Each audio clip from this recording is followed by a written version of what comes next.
ఓం శాంతి 2020 April నెల 20వ తారీఖు. ఈరోజు మురళిలోని మహావాక్యాలు తెలుసుకునే ముందు ఆత్మ అన్న స్థితిలో ఉండి వినాలి. దానికి మనం చేయవలసిన సంకల్పము, నేను ఆత్మని, ప్రేమ స్వరూపాన్ని, శివ్ పరమాత్మ నా తండ్రి. బాబాతోటి టీచర్ అన్న సంబంధాన్ని కూడా జోడించాలి. దానికి మనం చేయవలసిన సంకల్పము, నేను ఈశ్వరీయ విద్యార్థిని, బాబా నాకు టీచరు. బాబాతోటి సద్గురువు అన్న సంబంధాన్ని కూడా జోడించాలి. దానికి మనం చేయవలసిన సంకల్పము, బాబా నాకు సద్గురువు, నేను మాస్టర్ సద్గురువును. బాబాతోటి జీవిత భాగస్వామి అన్న సంబంధాన్ని కూడా జోడించాలి. దానికి మనం చేయవలసిన సంకల్పము, బాబా నాకు జీవిత భాగస్వామి, నేను బాబాకి జీవిత భాగస్వామిని. సర్వ సంబంధాలు బాబాతో జోడించినప్పుడు బాబాని తలుచుకోవడం అన్నది సహజం అయిపోతుంది. సో చాలా మురళిలో బాబాని తలుచుకోవడము, యోగం అన్నది సహజంగా జరగడానికి ముఖ్యమైన యుక్తి సంబంధం జోడించడం అని అంటారు. లౌకికమైన సంబంధీకులను తలుచుకోవడానికి మనం ఏ అభ్యాసము చెయ్యము. దానికి కారణం ఏంటంటే వాళ్ళతో సంబంధం ఏర్పడింది కాబట్టి. అదే సంబంధము ఆత్మకు ఎప్పుడైతే పరమాత్మతో ఏర్పడుతుందో అప్పుడు బాబాని తలుచుకోవడం అన్నది సహజం అయిపోతుంది. సో ఈరోజు మురళిలో బాబా ఏం చెప్తున్నారంటే, మధురమైన పిల్లలు, మీ కొత్త వృక్షము చాలా మధురమైనది. ఈ మధురమైన వృక్షానికే పురుగు పడుతుంది. దానిని నిర్మూలించే మందు మన్మనా భవ అంటున్నాడు. సో మీ కొత్త వృక్షము చాలా మధురమైనదంటే ఇప్పుడు ఆత్మ అన్న బీజంలో 84 జన్మల మనుష్య సృష్టి రూపీ వృక్షాన్ని నాటుకునేది మనమే. అంటే ఈ బీజం ద్వారానే 84 జన్మలు వస్తాయని చెప్పేసి బాబా చాలా మురళిలో చెప్పారు. సో కొత్త వృక్షం మధురంగానే ఉంటుంది. ఆ తర్వాత దానికి పురుగు పడుతుంది అంటే ఇక్కడ తమో ప్రధానంగా అయిపోతుంది, కామక్రోధ లోభము అహంకారం వల్ల. సో దాన్ని నిర్మూలించాలి అంటే దానికి మందు మన్మనా భవ అంటున్నారంటే పరమాత్మని స్మృతి చేయడము. తర్వాత ఈరోజు బాబా అడుగుతున్న ప్రశ్న, పాస్ విత్ ఆనర్ అంటే గౌరవప్రదంగా ఉత్తీర్ణులయ్యే విద్యార్థుల గుర్తులు ఎలా ఉంటాయి? సో అంతిమంలో శిక్షలు లేకుండా పాస్ అయ్యే వాళ్ళు. సో ఇక్కడ బాబా అవతరించి మనకి రాజయోగాన్ని నేర్పించి మన యొక్క పాపాన్ని యోగ బలం ద్వారా కానీ శిక్షల ద్వారా కానీ, ఈ 2 పద్ధతులు ఉన్నాయి. తో శిక్షలు అనుభవిస్తే పిల్లలు దుఃఖానికి లోనవుతారు కాబట్టి రాజయోగాన్ని నేర్పించి యోగ బలం ద్వారా మన యొక్క పాపాలని భస్మం చేసుకోమని చెప్పారు. కానీ అలా చేయకుండా ఎవరైతే ఇంకా శిక్షలు అనుభవిస్తూ పాస్ అవుతారో సో వాళ్ళు గౌరవప్రదంగా పాస్ అయినట్టు కాదు. ఎవరైతే గౌరవప్రదంగా పాస్ అవుతారో వాళ్ళ గుర్తులు ఎలా ఉంటాయి అని చెప్పి బాబా ప్రశ్న అడుగుతున్నారు. ధారణకు సంబంధించిన పాయింట్. సో విద్యార్థులు ఎవరికి వాళ్ళు బాబా తమకే చెప్తున్నారు అన్న భావనతో విని ఒక్కసారి చెక్ చేసుకుని ఆ తర్వాత మనము గౌరవప్రదంగా ఉత్తీర్ణులు అయ్యే స్థితికి చేరుకోవాలి. సో ఈ ప్రశ్నకు బాబా ఇస్తున్న సమాధానం, వారు కేవలం ఒక సబ్జెక్టు పైనే కాదు అన్ని సబ్జెక్టులపై పూర్తి అటెన్షన్ పెడతారు. స్థూల సేవ సబ్జెక్టు కూడా చాలా మంచిది. దీని ద్వారా చాలామందికి సుఖము లభిస్తుంది. ఈ సేవతో కూడా మార్కులు జమ అవుతాయి. కానీ దానితో పాటు జ్ఞానము, నడవడిక కూడా ఉండాలి. దైవీ గుణాలపై పూర్తి అటెన్షన్ ఉండాలి. జ్ఞాన యోగాలు పూర్తిగా ఉన్నప్పుడే గౌరవప్రదంగా ఉత్తీర్ణులు అవ్వగలరు అంటున్నారు. సో ఇక్కడ ఎవరైతే పాస్ విత్ ఆనర్ శిక్షలు అనుభవించకుండా పాస్ అయ్యే విద్యార్థుల గుర్తులకు వచ్చేసరికి వారు కేవలం ఒక సబ్జెక్టు పైనే కాదు అన్ని సబ్జెక్టులు. సో మనకు విద్యాలయంలో ఉన్న 4 సబ్జెక్టులు జ్ఞానము, యోగము, ధారణ, సేవ. సో ఇక్కడ బాబా ఏమంటున్నారంటే స్థూల సేవ సబ్జెక్టు కూడా చాలా మంచిది. దీని ద్వారా చాలామందికి సుఖము లభిస్తుంది. ఈ సేవతో కూడా మార్కులు జమ అవుతాయి అంటున్నారు. సో చాలామంది విద్యార్థులు ఈ సేవ అన్న సబ్జెక్టుకి ఎక్కువ ప్రాముఖ్యత ఇస్తూ ఉంటారు. కానీ బాబా మురళీలో ఏం చెప్తారంటే సేవకు 1 మార్కు పడితే ధారణకు 10 పడతాయి అంటారు. సో దానికి కారణం ఏంటంటే సేవ చేసేటప్పుడు చాలా మటుకు దైవీ గుణాలు ధారణ చేశామా లేదా అన్న విషయానికి ప్రాముఖ్యత ఇవ్వకుండా బాబా సేవ చేయమన్నారని చెప్పి చేసేస్తూ ఉంటారు. సో ఆ సేవ చేసేటప్పుడు కూడా బాబా శ్రీమతానికి అనుసారంగా బాబా మురళిలో ఏవైతే సూచనలు ఇస్తారో వాటి అనుసారంగా చెయ్యాలి. సో అందుకని ఏమంటున్నారంటే ఈ సేవతో పాటు జ్ఞానము, నడవడిక కూడా ఉండాలి. దైవీ గుణాలపై పూర్తి అటెన్షన్ ఉండాలి. సో ఇక్కడ సేవ చేసేస్తే సరిపోదు, ఇక్కడ జ్ఞానం కూడా ఉండాలి. జ్ఞానం ఏం చెప్తుంది? సేవ చేసేటప్పుడు చిత్రాల ద్వారా చేయమంటుంది. శ్రీమతాన్ని కాదని మనం విగ్రహాల ద్వారా చేస్తూ, విగ్రహాలు చూపిస్తేనే వాళ్ళకి అర్థమవుతుంది, లేకపోతే వాళ్ళకి అర్థం కాదు అని ముందే ఒక అశుభ భావన పెట్టేస్తున్నాం. సో ఈ జ్ఞానం అన్నది మనకు చాలా అవసరం, ఏ రకంగా చెయ్యాలి అని.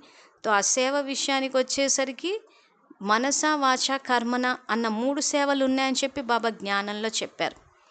సో ఆ రకంగా చేసేటప్పుడు మనసా సేవకి ఎక్కువగా మార్కులు వేస్తున్నారు. సో ఏ సబ్జెక్టులో ఎక్కువ మార్కులు వస్తాయి, స్కోరింగ్ సబ్జెక్ట్స్ అంటారు సాధారణంగా లౌకికంలో. సో ఆ రకంగా ధారణ అన్నది స్కోరింగ్ సబ్జెక్ట్. కానీ ఇక్కడ బాబా ఏమంటున్నారంటే పిల్లలు స్థూల సేవ సబ్జెక్టుకి ఎక్కువ ప్రాముఖ్యత ఇస్తున్నారంటారు. సో ఒక రకంగా మేము గమనించినంత మటుకు ఎక్కువ మటుకు సేవ అనేసరికి ఆ శివ సందేశం ఇచ్చామా, లేదా సెంటర్లలో జరిగే సేవలు. సో ఇక్కడ శివ సందేశం అన్నది ఇచ్చినప్పుడు జ్ఞానాన్ని ఇస్తున్నాం కానీ శక్తిని ఇవ్వటం లేదు. శక్తిని ఎప్పుడు ఇస్తారు? ధారణ చేసినప్పుడు ఇస్తారు. సో అందుకే ఏమంటున్నారు, దైవీ గుణాలపై పూర్తి అటెన్షన్ ఉండాలి. జ్ఞాన యోగాలు పూర్తిగా ఉన్నప్పుడే గౌరవప్రదంగా ఉత్తీర్ణులు అవ్వగలరు. సో ఇక్కడ సేవ అన్న విషయానికి ప్రాముఖ్యత ఇస్తున్నారే కానీ రోజంతా మాయ చేతిలో నెగ్గుతున్నామా ఓడిపోతున్నామా అన్న విషయం మీద ఎక్కువ ప్రాముఖ్యత ఇవ్వట్లేదు విద్యార్థులు. సో ఈరోజు సేవకు వెళ్ళినప్పుడు అసహనానికి లోనయ్యాము, ఆవేశం వచ్చింది, నా మాటకు విలువ ఇవ్వలేదు అని అనిపించిందంటే అక్కడ మాయ చేతిలో ఓడిపోయాం. సో మాయ చేతిలో ఓడిపోతున్నామన్న విషయాన్ని గమనించటం లేదు. సో ఆ ఓడిపోయినప్పుడు ఏమవుతుంది, అక్కడ పాపం జమ అవుతుంది, మళ్ళీ శిక్షలు అనుభవించాల్సి వస్తుంది. కానీ ఏ విద్యార్థులైతే 4 సబ్జెక్టుల మీద ధ్యాస పెడతారో వాళ్ళు ఏ శిక్షలు కూడా అనుభవించకుండా గౌరవప్రదంగా ఉత్తీర్ణులు అవుతారంటారు. సో కాబట్టి విద్యార్థులు 4 సబ్జెక్టులలో జ్ఞానం అన్న విషయానికి వచ్చేసరికి మురళి వినేసి, బాబా మురళి వినమన్నారు కాబట్టి వినేసామంటున్నారు. వింటున్నారు కరెక్టే, కానీ ఆ విన్న తర్వాత బాబా ఇచ్చిన సూచనలని ధారణా స్థాయిలోకి తీసుకురావాలి. సేవ విషయానికే వచ్చినప్పుడు సేవకు సంబంధించిన సూచనలు బాబా మురళిలో ఏవైతే ఇస్తారో వాటికి అనుసారంగా చేయాలి. ఆ తర్వాత బాబా అమృత వేళ నుంచి ఏ సంకల్పాలు చెయ్యాలో, కళ్ళు తెరిచే దగ్గర నుంచి రాత్రి నిద్రపోయే వరకు ఏమేం చేయాలని బాబా అన్ని సంకల్పాలు ఇచ్చేశారు.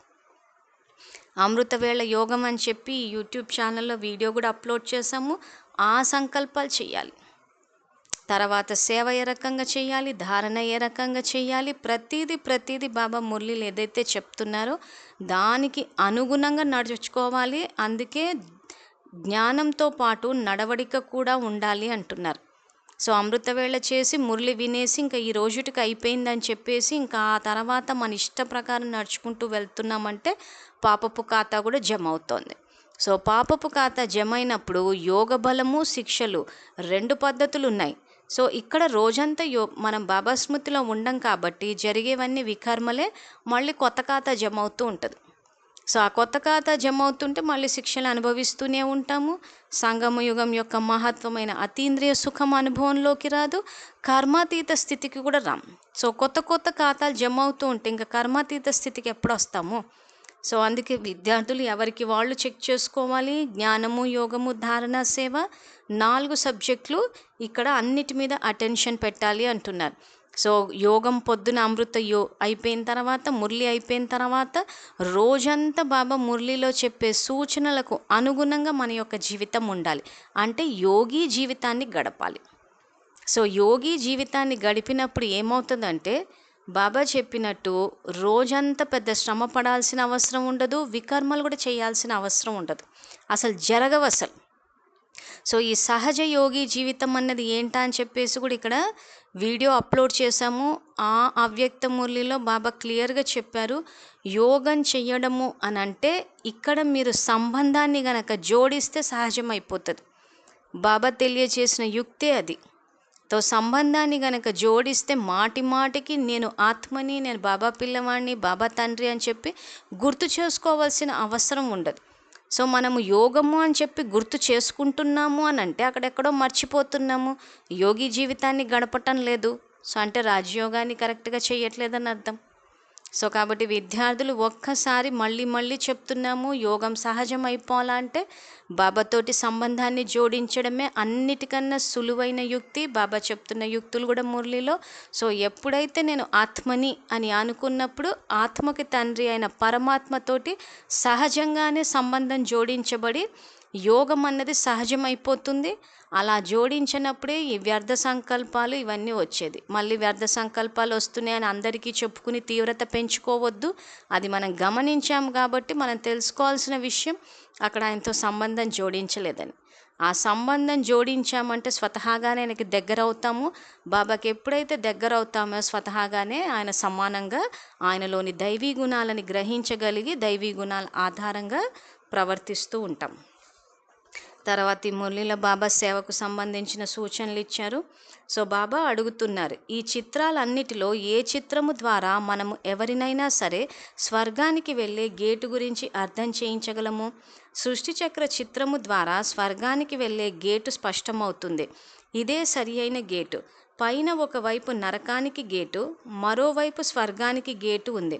చాలా స్పష్టంగా ఉంది. ఇక్కడ నుండి ఆత్మలన్నీ శాంతిధామానికి పరిగెత్తుతాయి, తర్వాత స్వర్గంలోకి వస్తాయి. దీనిని గేటు అని అంటారు. చక్రమునంతా కలిపి గేటు అని అనరు. పై భాగమున చూపబడిన యుగమే గేటు. ఈ గేటు ద్వారా ఆత్మలు పైకి వెళ్ళిపోయి మళ్ళీ కొత్త ప్రపంచంలోకి వస్తాయి. మిగిలిన ఆత్మలన్నీ శాంతిధామంలో ఉంటాయి.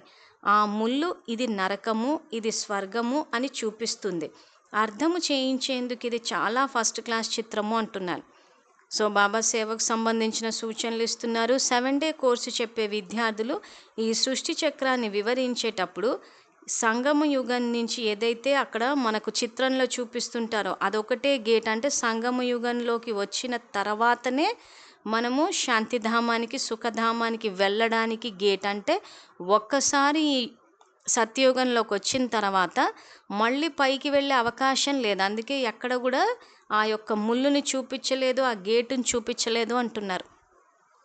చాలామంది ఒక్కసారి సృష్టిపైకి ఆత్మ వచ్చిన తర్వాత మళ్ళీ స్వర్గస్థులైపోయారు, పైకి వెళ్ళిపోయారు, దేవుడు తీసుకెళ్ళిపోయారు అని అంటూ ఉంటారు. సో అలాంటి వాళ్ళకి ఈ చిత్రం ద్వారా మనం చెప్పవలసిన విషయం ఏంటంటే డ్రామా అంతిమం వరకు ఎవరు వెళ్ళరు. సో డ్రామాలో ఎన్ని జన్మలు ఉన్నాయి, ఎన్ని పాత్రలు, ఇవన్నీ మనకు వివరించడానికి సులువవుతుంది. సో ఇవన్నీ ఎందుకు అన్న ప్రశ్న ఎక్కువగా అడుగుతూ ఉంటారు. సో ఎందుకు అన్న ప్రశ్నకు గనక సమాధానం ఇవ్వగలిగితే ఎవరికైనా భాగ్యాన్ని రచించుకోవాలన్న ఆ యొక్క తపన వస్తుంది. సో ఇవన్నీ ఏంటి, ఎందుకు చేయాలి? బాబా అందమైన ప్రపంచాన్ని రచించారు కాబట్టి ఆ ప్రపంచంలో పిల్లలు సుఖపడాలన్నదే బాబా యొక్క ఉద్దేశం.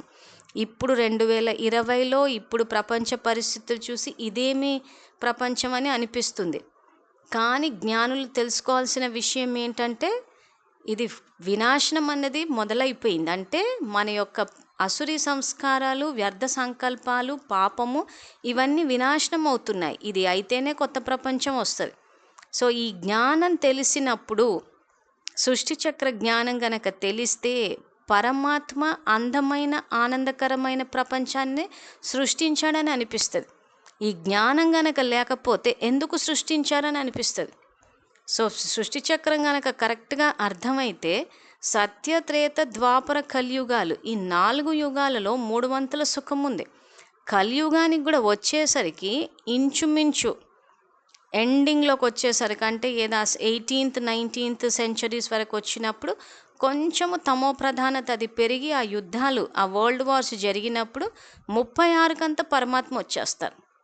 సో ఈ రకంగా సృష్టి చక్రం ద్వారా గనక తెలిపితే అప్పుడు అందరికి అర్థమవుతుంది, ఓ ఇది దుఃఖభరిత ప్రపంచం కాదు అని.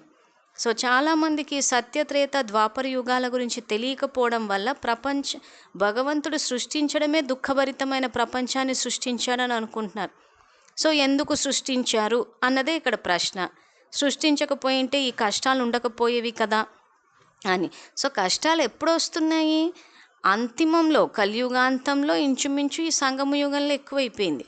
సో అది ఎక్కువ అవుతుంది. ప్లస్ మనం చేసిన పాపాలన్నీ సెటిల్ చేసే యుగమే ఈ సంగమ యుగం. కాబట్టి కొంచెం తీవ్రత ఎక్కువైపోయి మెస్సప్ అయిపోయినట్టు అనిపిస్తుంది జీవితం.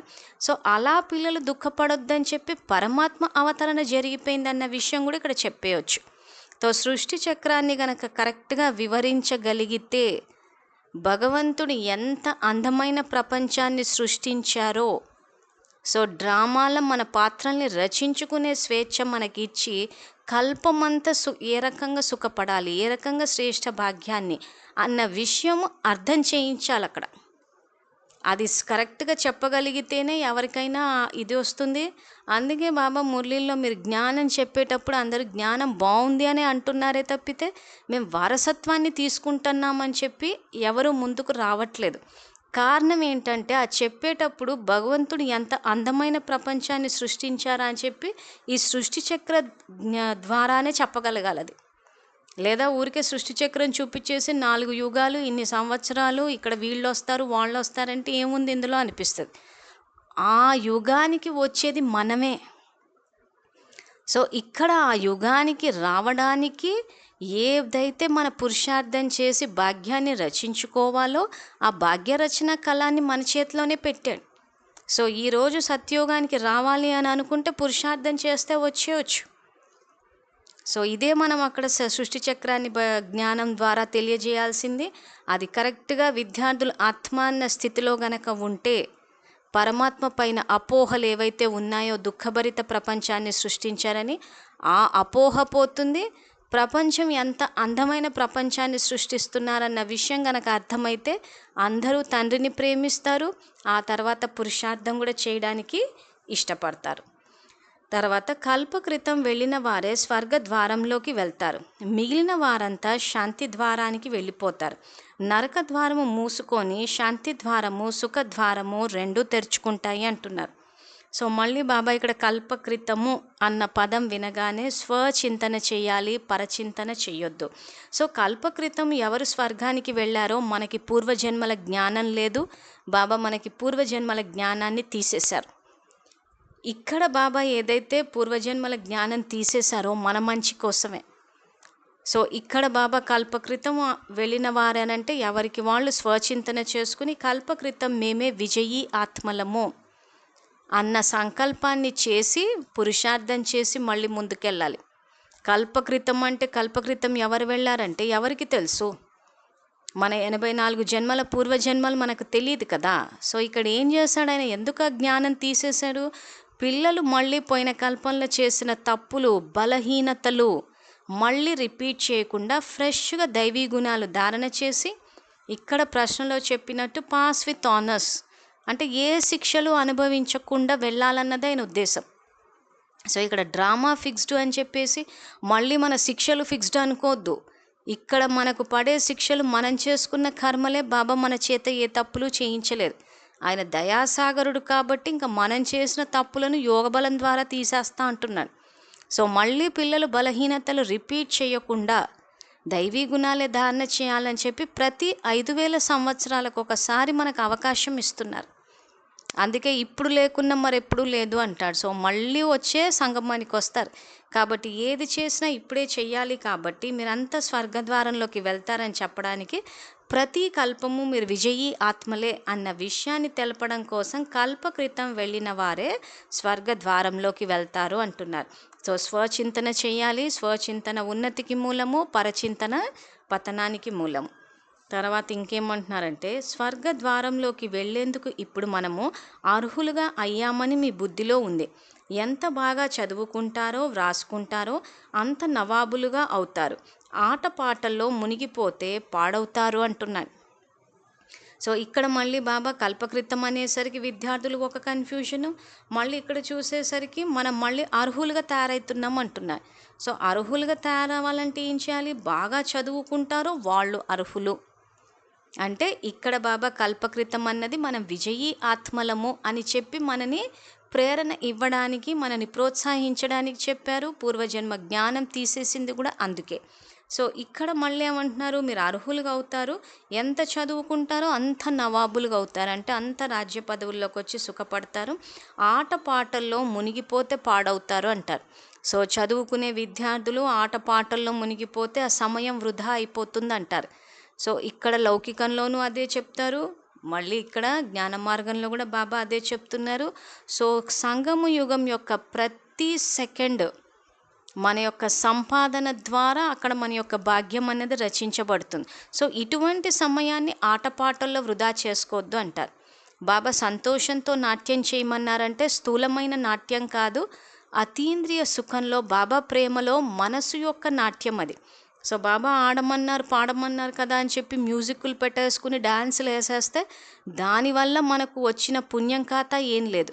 ఎందుకంటే మనము ఆడుకుంటూ పాడుకుంటూ బాబా పాటల్లో ఉంటే దానివల్ల ఎవరు జ్ఞానవంతులు కారు, ఎవరు శక్తివంతులు కారు, ఎవరు భాగ్యవంతులు కారు. సో మనం చేసే సేవా కార్యక్రమాల వల్ల విశ్వానికి కళ్యాణం జరిగితేనే పుణ్యం తప్పితే బాబా ఏదో ఆడమన్నారు అని చెప్పేసి ఇక్కడ కూర్చుని మ్యూజిక్లు పెట్టుకుని డ్యాన్సులు వేస్తే మాత్రం సమయం వృధా. సో అందుకే బాబా ఆటపాటల్లో మునిగిపోతే పాడవుతారు అంటారు. సో బాబా ఈ వాక్యం చెప్పిన తర్వాత దేహదారులను చూసి వాళ్ళు మరి ఆటపాటలు పెట్టుకున్నారు కదా, వీళ్ళు ఆటపాటలు పెట్టుకున్నారు కదా అనేసి దేహదారుల వైపు చూడొద్దు. ఇక్కడ విద్యాలయంలో బాబా స్పష్టమైన శ్రీమతాన్ని ఇచ్చారు, ఫాలో ఫాదర్. సో బ్రహ్మబాబా పాటలు పెట్టుకుని చేసి సమయాన్ని వృధా చేశారా? చెయ్యలేదు. సో కాబట్టి మనకు చూడాలి అనిపిస్తే బ్రహ్మబాబానే చూడాలి, ఇంకా ఏ దేహదారులని చూడొద్దు. ఎవరైనా పాటలు పెట్టుకుని వాళ్ళు డాన్సులు చేస్తుంటే వాళ్ళ వైపు మనం చూసి మన సమయాన్ని వృధా చేసుకోవద్దు, చదువు మీదే ధ్యాస పెట్టుకోవాలి. ఎందుకంటే ఎవరు చేస్తే వాళ్ళే పొందుతారు కాబట్టి. సో అందుకే బాబా ఇంకేం చెప్తున్నారంటే మీరు భగవంతుని శ్రీమతమునే అనుసరించాలి. డాక్టర్ మతమును అనుసరిస్తే డాక్టర్గా అవుతారు, భగవంతుని మతమును అనుసరిస్తే భగవాన్ భగవతిగా అవుతారు అంటున్నారు. సో ఫాలో ఫాదర్ విషయానికి వచ్చేసరికి జ్ఞానాన్ని తెలియజేసే శివ్ బాబా, దాని ధారణ స్థాయిలోకి తీసుకొచ్చిన బ్రహ్మబాబా, వీళ్ళనే అనుసరించాలి. అనుసరిస్తే భగవాన్ భగవతిగా అవుతారు అంటున్నారు. తర్వాత సత్యయుగానికి లక్షల సంవత్సరాలు అన్నారు, కలియుగము ఇంకా 40,000 సంవత్సరాలు ఉందని అంటారు, పూర్తి గాఢాంధకారంలో ఉన్నారు. సో ఇక్కడ బాబా బయటి వాళ్ళ గురించి చెప్తున్నారని అనుకోవద్దు. ఇక్కడ మనకు 5,000 సంవత్సరాలన్న విషయం తెలుసు. తెలిసిన తర్వాత ఇప్పుడు విశ్వంలో అందరి ఆత్మల యొక్క పాపాలు వినాశనం అవుతున్న సమయము అంటే విశ్వ పరివర్తన అన్నది మొదలైపోయింది. సమయానికన్నా బాబా ముందే రెడీ అవ్వమని చెప్పారు. సో ఇప్పుడు ఇంకా సిచ్యువేషన్ కొంచెం కంట్రోల్లోనే ఉండి లౌకిక గవర్నమెంట్ కంట్రోల్ చేయగలుగుతుంది. రాబోయే రోజుల్లో ఇంకా బాబా ఎక్కువ విపత్కర పరిస్థితులు వస్తాయంటారు.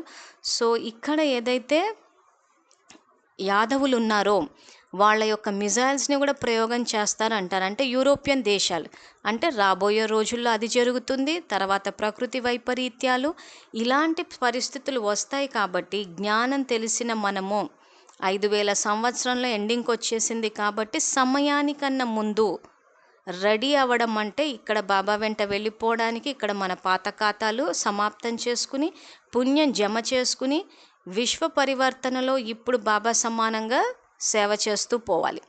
సో అందుకే జ్ఞానం తెలిసిన మనము అంధకారం నుంచి బయటకు వచ్చేసి ఇంకా సంకల్పాలు వెతుక్కోవడం కానీ, మురళీలు వింటున్నామని కానీ, మురళీలు వింటున్నా కానీ అభ్యాసం అన్నది ఇంపార్టెంట్. మేము గమనించింది ఏంటంటే పాత రోజుల్లో బట్టీలు జరిగేటప్పుడు అందరూ బట్టీల వెంట తిరిగేవారు. అక్కడ బట్టి జరుగుతోందంటే ఇక్కడ జరుగుతోందంట అని చెప్పి. ఇప్పుడు పరిస్థితుల్లో ఇళ్ళలో ఉందామని చెప్తే యూట్యూబ్ ఛానల్స్ ఎక్కువయ్యేసరికి యూట్యూబ్ ఛానల్స్లో వీడియోస్ చూసుకుంటూ ఉన్నారు. ఆ వీడియోలో బాగా చెప్పారు, ఈ వీడియోలో బాగా చెప్పారని చెప్పి. సో ఇలా ప్రతి నిమిషము జ్ఞానం వింటూనే కూర్చుంటే అభ్యాసం ఎప్పుడు చేస్తాం? సో ఇక్కడ అభ్యాసం చేస్తే కానీ మనసా సేవ చేయలేరు అంటాడు బాబా.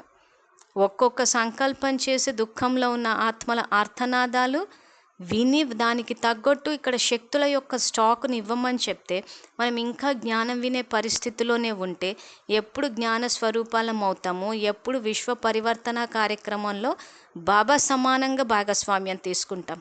కాబట్టి విద్యార్థులకు మళ్ళీ చెప్తున్నాము, మురళి ఎలాగూ వింటారు కానీ అభ్యాసం చేసి పురుషార్థం యొక్క అంతిమ స్థితి అవ్యక్త ఫరిష్తా స్థితికి ఈ పాటికి వచ్చేసి ఉండాలి. ఎందుకంటే డ్రామా ఆల్మోస్ట్ టిప్ మీద ఉంది.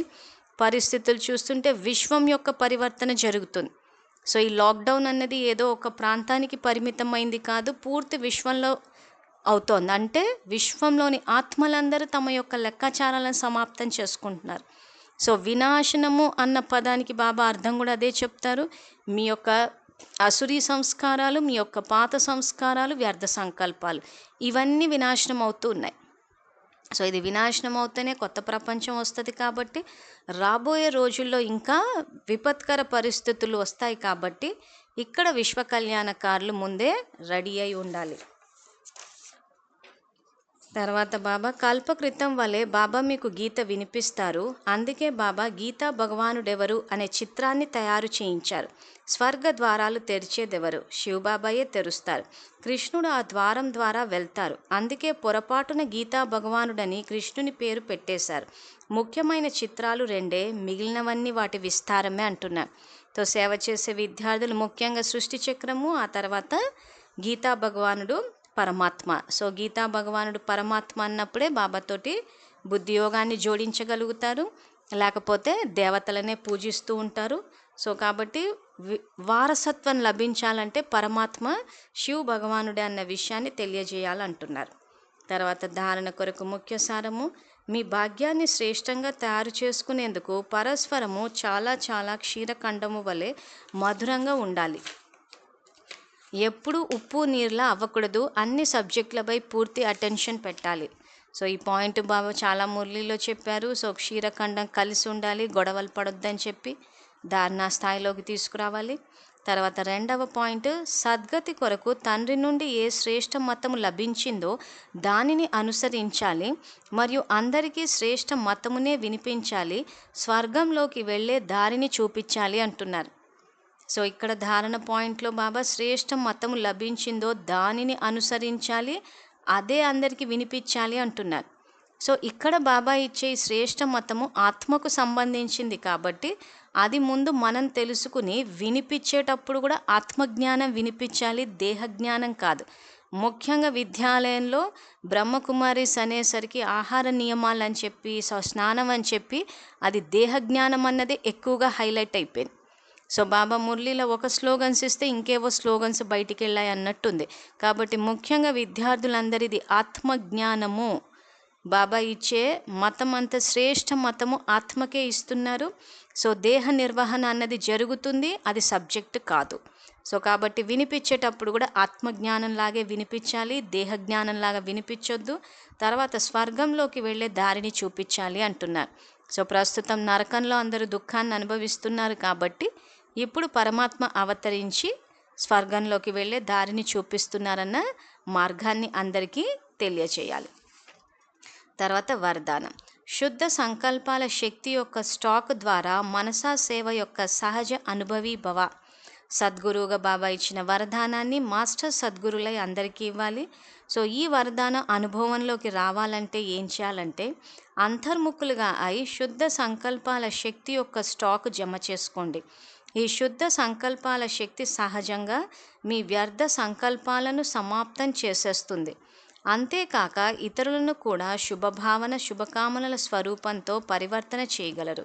శుభ సంకల్పాల స్టాక్ జమ చేసుకునేందుకు మురళిలోని ప్రతి పాయింట్ను వినడంతో పాటు శక్తి రూపంలో ప్రతి సమయం కార్యంలో ఉపయోగించండి. ఎంతెంత శుద్ధ సంకల్పాల శక్తి యొక్క స్టాక్ జమ అవుతుందో అంత సులభంగా మనసా సేవ చేయడంలో అనుభవిగా అవుతూ ఉంటారు అంటున్నారు.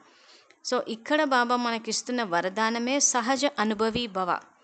సో ఈ సహజంగా అనుభవీ భవ అవ్వాలి అంటే ఇక్కడ మీరు శుద్ధ సంకల్పాల యొక్క స్టాక్ ఉండాలి అంటారు.